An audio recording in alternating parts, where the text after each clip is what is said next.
বল, কই তুই? কাজ করতেছি। কখন শেষ হবে? কেন? একটা বাইক নিয়ে চলে আয় না। আর কোনোভাবেই সম্ভব না, আমি খুব ইম্পর্টেন্ট কাজে। প্লিজ প্লিজ প্লিজ খুব দরকার। Please please. আচ্ছা দেখতেছি, রাখ। ওকে, থ্যাংক ইউ। সরি দোস্ত, সরি সরি সরি সরি। কটা আসতে বলছিলি? কটা বাজে? নিজে আসতে বলে যদি নিজে লেট করো তাহলে তো আসলে সরি বলে লাভ নেই, তাই না? আসলে অপু ভাই শোটা না শেষ করে আসতে দিচ্ছিল না, তাই একটু লেট হয়ে গেল। কোথায়? পার্টিতে।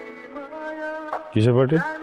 আনিকার বয়ফ্রেন্ড ফাহিম ওদের 1 মান্থ অ্যানিভার্সারি হিসেবে একটা পার্টি থ্রো করেছে। আর আমি না গেলে তো আনিকা খুব রাগ করবে। আমি তো কখনো পার্টিতে একা যাইনি, তাই তোকে নিয়ে যাচ্ছি। আইডিয়া। আনিকা কে? আমার একটা বান্ধবী। তো আমাকে দাওয়াত দেয়নি তো বান্ধবী, আমি কেন যাবো? তুই আমার ফ্রেন্ড না? ফ্রেন্ড হিসেবে নিয়ে যাচ্ছিস? বডিগার্ড হিসেবে নিয়ে যাচ্ছিস আমাকে? ওয়াও, তুমি, আমি তো ভেবেছিলাম তুমি আসবে না। Thank you so much for coming. Welcome. আমার বন্ধু Rafsa, staff reporter. Hi. Hello Rafsan. Hi, Samia. Hey, bro. Hello Fahim. Rafsan. Baby, চলো সবার সাথে পরিচয় করিয়ে দিই। ইয়া, আসো।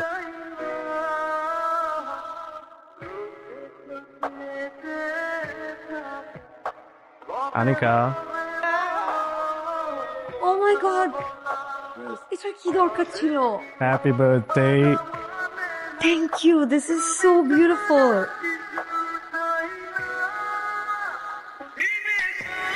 ফাহিম, সবাই আমরা বাইরে যাই।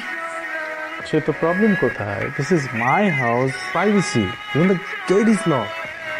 ভয় লাগছে। Come on, ভয় কেন পাচ্ছ? Fahim, please. I'm sorry. I'm sorry, Fahim. Just, I'm not ready for it, you know. Can you please just give me 2 minutes, please? Sure.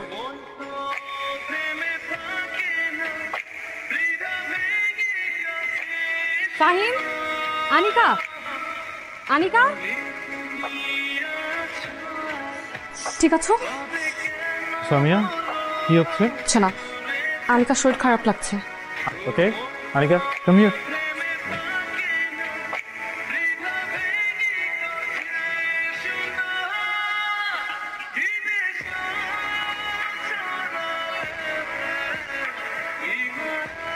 চাবি দে।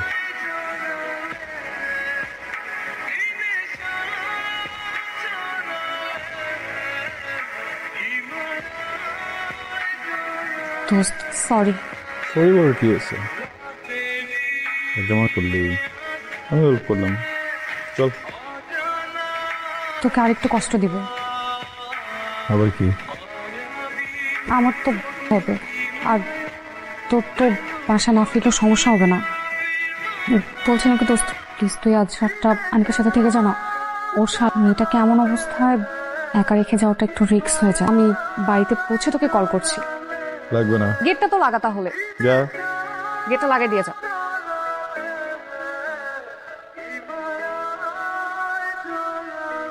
Good morning. শরীর কেমন এখন? আসলে তোমার বান্ধবীর বাইরে থাকা নিষেধ রাতে। আসসালামু আলাইকুম। ওয়ালাইকুম আসসালাম। আপনার কপালের ভাঁজ দেখে মনে হচ্ছে আমাকে দেখে আপনি খুব চিন্তিত। চিন্তা করার কিছু নেই, আমার নাম রাফসান, আমি একজন জার্নালিস্ট। আমি সামিয়ার ফ্রেন্ড, সামিয়া ওর ফ্রেন্ড। ও গতকাল খুব অসুস্থ হয়ে পড়েছিল, পরে আমি সামিয়া দুজন মিলে ওকে এই বাসায় নিয়ে এসেছি। যাওয়া ঠিক হবে।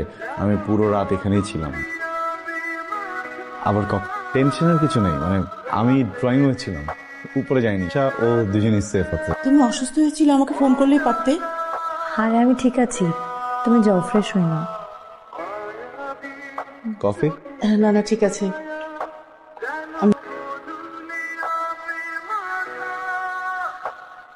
তোমাকে আমি ফোন করেছিলাম, তোকে বিজি ছিলাম। রাফসানের নাম্বারটা তোমার কাছে চেয়েছিলাম। তুমি কি আমার উপর কোনো কিছু নিয়ে বিরক্ত? কেন দিব? তোমার পায়ে যথেষ্ট ছিল না? যাও। আর সব থেকে বড় ভুল হয়েছে সেখানে রাফসানকে সাথে নিয়ে যাওয়াটা। তুমি এইভাবে কথা বলছো কেন? দেখো আনিকা, এটা আমার অফিস, তো প্লিজ তুমি এখান থেকে চলে যাও। না মানে, তোমাকে বুঝিয়ে না বললে তো আর তুমি বুঝবে না। বুঝতে হলে তো বলতে হবে, তাই না? বলো। আমিও আজকে আমার সাথে মিসবিহেভ। তোমার নাম্বার চেয়েছিলাম আমি ওর কাছে, কিন্তু দেখ করে দিয়েছে। আমি কোনো কমপ্লেন কর, জাস্ট তুমিও আমাকে ভুল বুঝে আমার সাথে যোগাযোগ বন্ধ করে দিও না।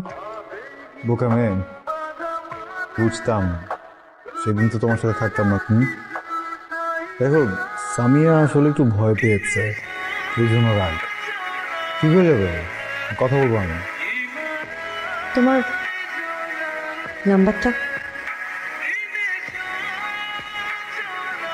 Thank you. তোকে ডেকে নিয়ে একটা বিপদে ফেললাম, আমি চাই না তুই আর কোনো বিপদে পড়।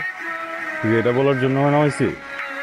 এটা মানুষ খারাপ না, এমন সময় তোর বা আমার উচিত তোর পাশে দাঁড়ানো। হিসেবে তো মানুষকে উপেক্ষা করা ঠিক না। আমি গেলাম, আমার শো আছে। সামিয়া, মেয়ে আনিকার আন্টি শায়লা, তুমি একটু আসতে পারবা? আচ্ছা রাখি। হাত দিয়ে দেখো। পাওনি কেন? ইচ্ছে করছিল না। তারপর বাইরে যাবে, চা খাবো তোমার সাথে। কেন? সুস্থ হও তারপর। তাহলে ছাদে গিয়ে কফি খাবো। আমি সুস্থ হয়ে যাওয়ার পর একদিন আমরা বাইরে ঘুরতে যাবো, ওকে? কফি কেমন? সুন্দর। ছাদ কেমন? সুন্দর।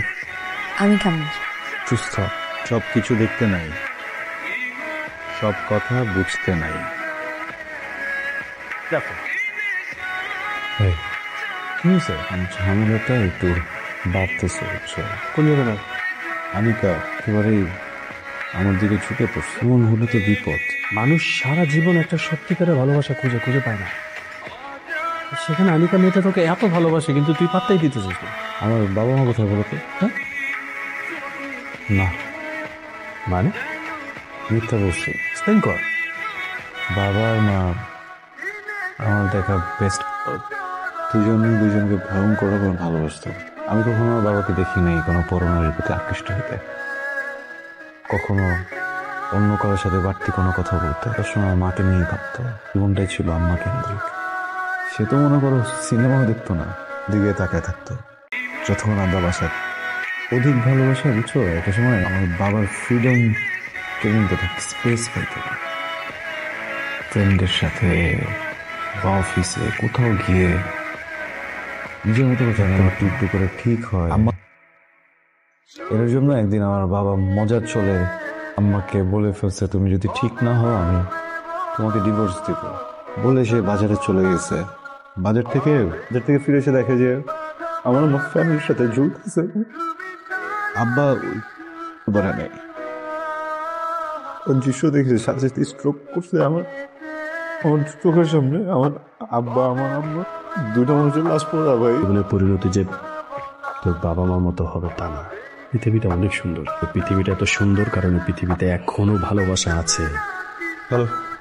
আমি তোমাকে করেছি, কিন্তু তুমি রেসপন্স করো না। অ্যাসাইনমেন্ট বুঝে গেছিলাম তো, অ্যাসাইনমেন্ট বিভিন্ন সময় তো ফোনটা সাইলেন্ট করে রাখতে। আমি আজকে অনেক সুন্দর করে শাড়ি পরে এসে তোমার সাথে ঘুরবো, ওই জন্য তোমার কি একটু টাইম হবে?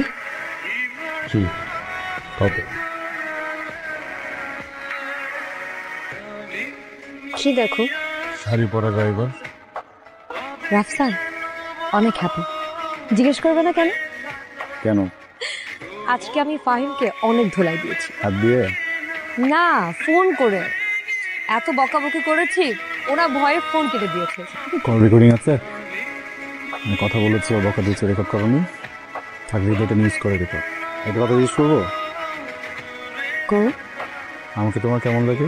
শুন, তুমি আমার প্রেমে পড়ো না প্লিজ।